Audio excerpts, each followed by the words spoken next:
नमस्कार दोस्तों, मैं आप सभी का स्वागत करता हूं अपने YouTube channel Wasim shorthand classes में। दोस्तों, हमारे इस चैनल को ज़्यादा से ज़्यादा सब्सक्राइब और शेयर कर दीजिए ताकि डेली आपको डिक्टेशन पहुंचती रहे। तो डिक्टेशन स्टार्ट होगी 5 सेकंड बाद। Ready, start. आदरणीय साथियों, भारत में पंचायती राज की मान्यता सदियों से हो रही है। पंचों में परमेश्वर वास करता है, ऐसी हमारी मान्यता रही है। वेदों में कहा है कि 5 व्यक्ति समर्पित रूप से मिलकर यज्ञ को पूर्ण करें।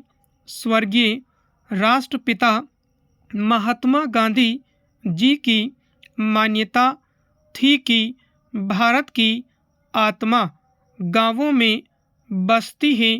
जब तक गांव स्वतंत्र नहीं होते, देश पूर्ण रूप से स्वतंत्र नहीं होगा।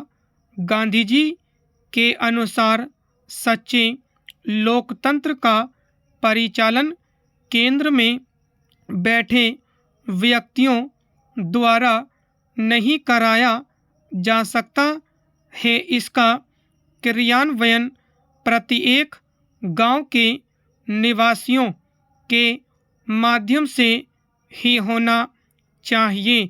उनके अनुसार जन समर्थन प्राप्त पंचायतों को कोई भी कानूनी कार्य करने से नहीं रोक सकता।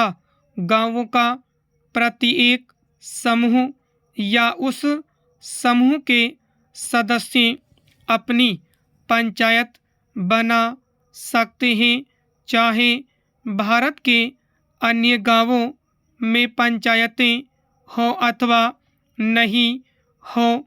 गांधी जी की यह मान्यता थी कि हर अधिकार कर्तव्य से ही मिलता है।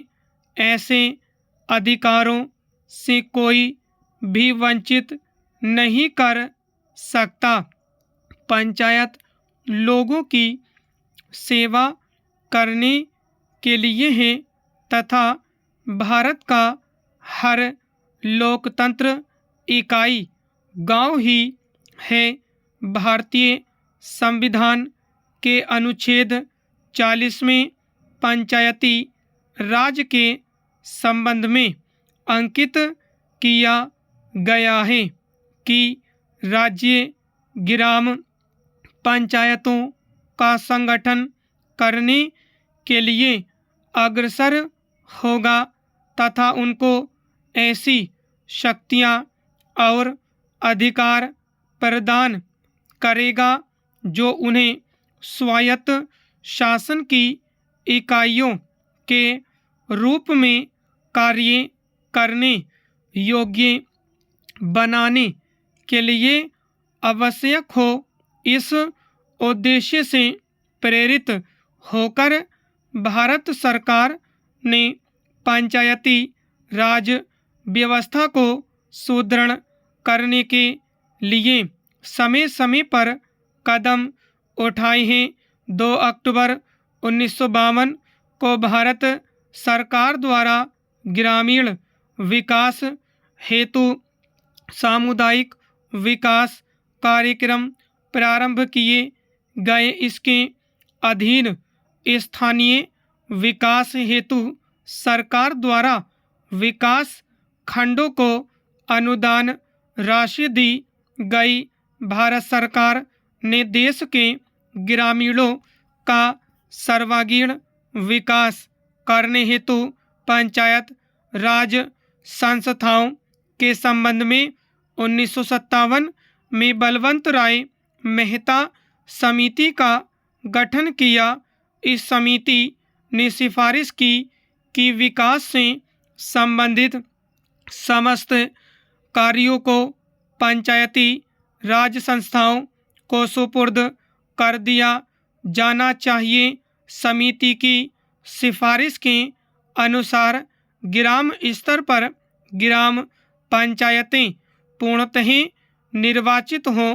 इनमें 2 महिला अनुसूचित जाति व अनुसूचित जनजाति का प्रतिनिधि मनोनीत हो। ब्लॉक स्तर पर पंचायत समिति विकास के समस्त कार्य हाथ में ले ऐसी व्यवस्था है कि पंचायत समिति धीरे धीरे एक सक्षम प्रजातांत्रिक संस्था के रूप में कार्य करें। जिला स्तर पर पंचायत समिति में समन्वय रखने हेतु प्रत्येक जिले में जिला परिषद का गठन हो तथा उसमें सांसद विधानसभा सदस्य भी सदस्य रहे। भारत सरकार द्वारा बलवंत राय मेहता समिति की सिफारिशों को स्वीकार करते हुए राज्य सरकारों को निर्देश दिया कि ग्रामीण क्षेत्रों का विकास करने हेतु पंचायती राज व्यवस्था शुरू की जाए।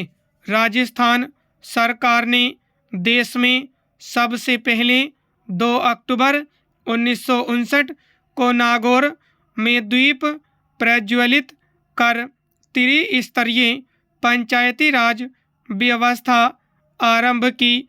यद्यपि राज्य में ग्राम पंचायतें पहले से थी, ब्लॉक स्तर पर पंचायत समिति व जिला स्तर पर जिला परिषदों का गठन किया गया। वर्ष 1960 में चुनाव हुए। पैराचेंज आदरणीय साथियों, कई सरपंच निर्विरोध चुने गए। अनेक चुनाव के बाद सदस्य बने, जीत का सरपंच बने। ग्राम पंचायतों के सरपंच ही पंचायत समितियों के एवं उनमें से प्रधान व उप प्रधान अप्रत्यक्ष रूप से निर्वाचित होते रहे। सब पंचायत समितियों के प्रधान सांसद व विधानसभा सदस्य जिला परिषद के सदस्य बनते रहे। उन्हीं में से जिला परिषदों के प्रमुख व उप प्रमुख चुने जाते रहे हैं। न केवल राजस्थान राज्य में ही अपितु देश के अधिकांश राज्यों में पंचायती राज व्यवस्था की स्थापना के आरंभ के वर्षों में इन संस्थाओं ने ग्रामीण विकास की दिशा में अच्छे परिणाम दिए। लेकिन कुछ वर्षों बाद किन्हीं कारणों की वजह से पंचायती राज संस्थाएं अपने सौंपे गए दायित्व को सही ढंग से निष्पादित करने में असमर्थ दिखाई देने लगी। अर्थात ये संस्थाएं अपेक्षित परिणाम देने में सफल रही। इसका सबसे बड़ा कारण इन संस्थाओं के पास वित्तीय साधनों की कमी रही। साथ ही अधिकांश राज्य सरकारों ने पंचायती राज संस्थाओं के चुनावों में भी अधिक रुचि नहीं ली।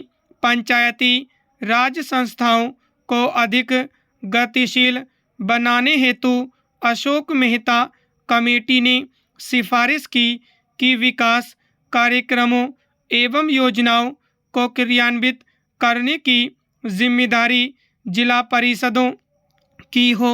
समिति के अनुसार पंचायतें 10 से 15 गांवों की मंडल पंचायतें हों तो अधिक सक्षम होगी। वे मंडल पंचायतें ग्रामीण विकास योजनाओं को क्रियान्वित करेंगी। साथ ही समिति ने पंचायती राज संस्थाओं के चुनाव मुख्य निर्वाचन अधिकारी से करवाने की सिफारिश भी की। ग्रामीण विकास की प्रशासनिक व्यवस्था व गरीबी उन्मूलन समस्याओं हेतु स्टॉप